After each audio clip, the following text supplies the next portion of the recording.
एक चीज याद रख लो अंधभक्तों, जितना नफरत की आड़ में किसी नफरत खोर पॉलिटिशियन को सपोर्ट करोगे, रिटर्न में वहां से नफरत ही मिलेगी। और ये बात सिर्फ इंडिया तक सीमित नहीं है, दुनिया भर के फार राइट पॉलिटिशियंस का यही हाल है। इन्हें सपोर्ट करना मतलब अपने पैर पे कुल्हाड़ी मारना। आज अमेरिकन लोग भी भुगत रहे हैं ट्रंप के अंदर। अगर आप सोचते हो कि ये नफरत सिर्फ दूसरे लोगों के प्रति फैला रहे हैं और आप बच जाओगे किसी तरीके से, आपके लिए अच्छा होगा, इस भ्रम में मत रहना। ये नफरत की आग जब लगेगी, सबके घर जलेंगे इस आग में। कब तक काले कानून का कोड़ा सवर्णों पर चलाओगे? यूजीसी लाकर गधों को घोड़ा बनाओगे? तुम्हारे नस्लों की नस्लें टूट कर बिखर जाएंगी।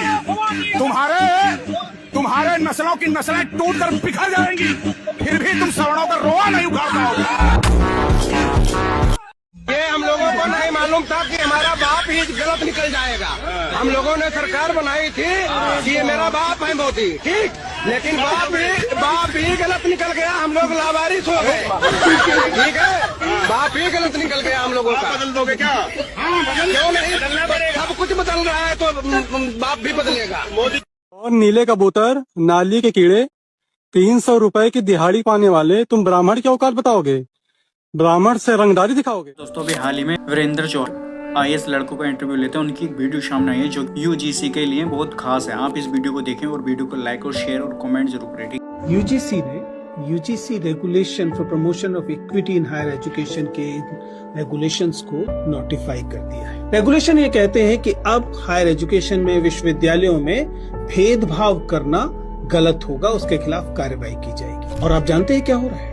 भेदभाव करने के हक के पक्ष में या भेदभाव के खिलाफ आने वाले रेगुलेशंस के खिलाफ लोग प्रतिरोध कर रहे हैं, वे इस पर आपत्ति कर रहे हैं। सच्चाई लेकिन ये है कि ये रेगुलेशंस नई नहीं है। मैं विश्वविद्यालय का शिक्षक हूँ, मैं जानता हूँ कि 2012 से इस किस्म के रेगुलेशंस हैं और इक्वल अपॉर्चुनिटी सेल पहले से विश्वविद्यालयों में था। पूरी दुनिया के विश्वविद्यालय ये कहते हैं कि विश्वविद्यालयों में इक्विटी होनी चाहिए, वहाँ पर ऐसे रेगुलेशंस होने चाहिए कि भेदभाव न किया जा सके। सच्चाई ये है कि अब हमारा समाज भेदभाव करने के हक के लिए लड़ने लगा है।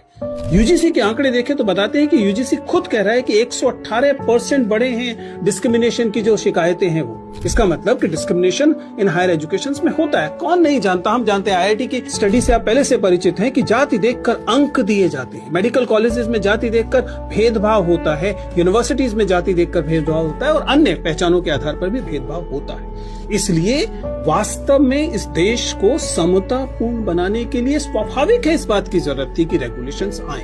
और ये रेगुलेशंस क्या मांग करते हैं? ये रेगुलेशन ये कह रहे हैं कि अगर कभी भेदभाव होता है तो उसके खिलाफ शिकायत करने के लिए एक डेफिनेट कमेटी होगी और उस कमेटी का कंपोजिशन ऐसा होना चाहिए कि वो भेदभाव के खिलाफ वास्तव में जांच कर सके। ऐसा ना हो कि भेदभाव करने वाले समुदाय के लोग ही उस कमेटी में बैठे हुए हों। तो स्वाभाविक है, लोगों का कहना है कि इनका गलत इस्तेमाल हो सकता है, ये मेरिट के खिलाफ है। ये समझना मेरे लिए तो एकदम मुश्किल है कि मेरिट के खिलाफ कैसे हो सकता है।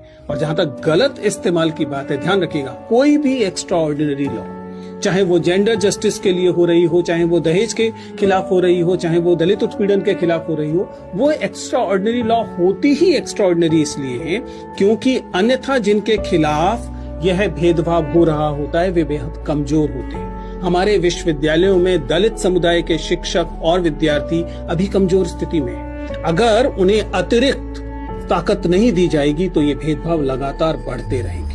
इसलिए मुझे लगता है कि हम तमाम लोगों को, ठीक तरीके से सोचने वाले लोगों को इन रेगुलेशंस का समर्थन करना चाहिए और वे लोग जो इसके खिलाफ प्रतिरोध कर रहे हैं उन्हें समझना चाहिए कि देश संविधान से चलेगा।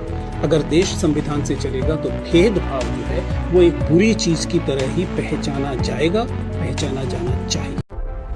Subscribe now